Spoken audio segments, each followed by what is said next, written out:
My mailbox had definitely seen better days, and after finishing a full interior makeover, I knew it was time to bring the same energy outside. I purchased a new black mailbox and added our house numbers to each side.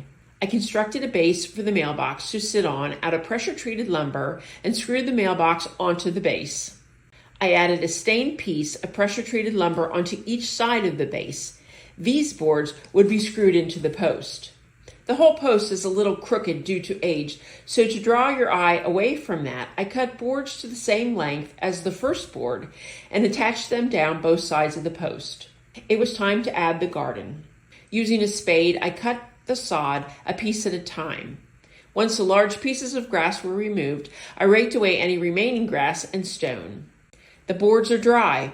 I attached them to the front and back, making sure they weren't too high so the mailbox could still open. I top dressed the new garden with garden soil, bringing it up to the same grade as the road. Now for the fun. I dug a hole and planted each new flower. Adding each new plant to the new garden took some time, but this is time well spent. I watered the garden thoroughly and added a layer of mulch to the top to help keep that much needed moisture in and the weeds out. Back to the mailbox. There were some gaps between the side and the backboard, so I measured and decided to add corner molding. This molding is PVC, so perfect for outside.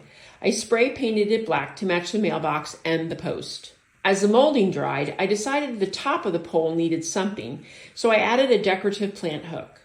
Corner molding is dry and nailed onto each corner, finishing off that project. The mailbox looks so much better and updated, and it gave me an excuse to add another garden. Let's head down to our local hardware store and grab a 3-inch pipe that's 2 foot long. What I need to do is cut this in half. Easy to do since it's 2 foot long. We're just going to make a mark at the 12-inch line. I can use any type of saw, skill saw or anything like that. I have a Sawzall and it works great. Just cuts right through. Now the ends of these might be a little rough from the cut. Just take a little bit of 80 grit sandpaper, rub it all the way around and it'll smooth it right out. Now we're going to need 3 different sizes of drill bits, large, medium, and small. Start with the small drill bit. We are going to go randomly around the pipe and drill holes. You will see from here what kind of pattern you're looking for. And that pattern is no pattern. Pattern is bad, random is good. We're just going to go all up and down drilling holes. Don't cross the halfway mark though.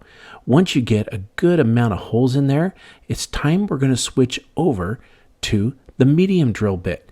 Starting in the middle, with the medium drill bit, we're going to go ahead and drill out the holes a little larger. It's easier to do because we've already drilled it with the smaller drill bit. Switch to the largest and drill out a few of the small holes on the bottom. So as you can see, as we start to paint, we got small, medium, and large.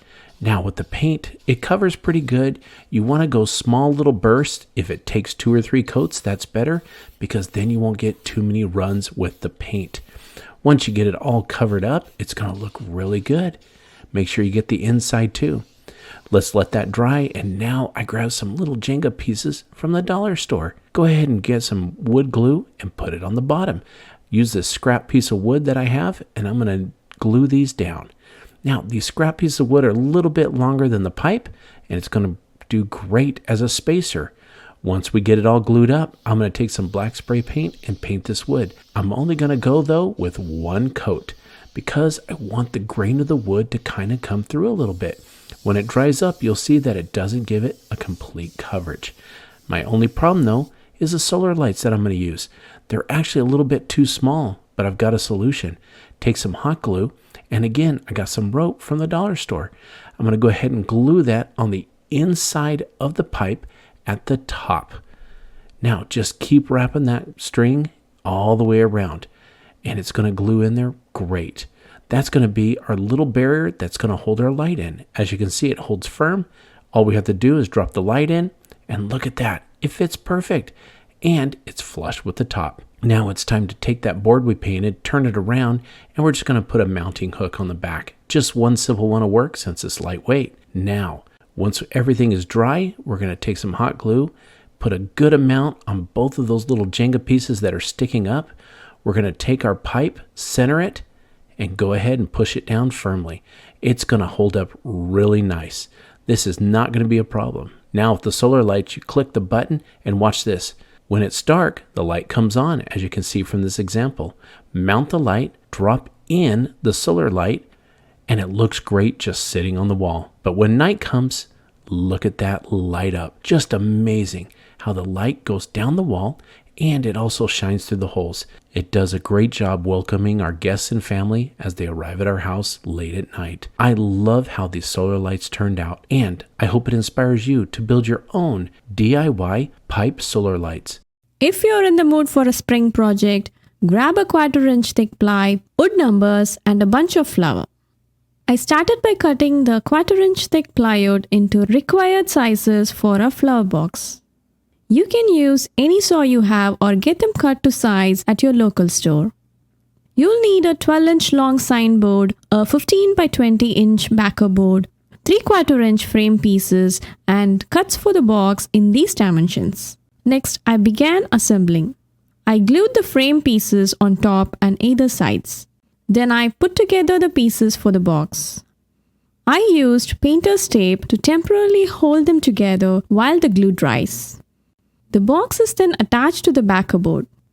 I added extra weights on top to help it bond. Next, I sanded all the sides to smooth the edges, and then painted the whole box with multiple coats of outdoor grade white spray paint. I applied attractive base colors to both sides of the signboard. While this dries, I crafted permanent vinyl stickers using a Cricut machine. This wood sign is reversible, featuring welcome on one side and hello spring on the other. You can create multiple signs like this for various seasons and themes and swap them as you need.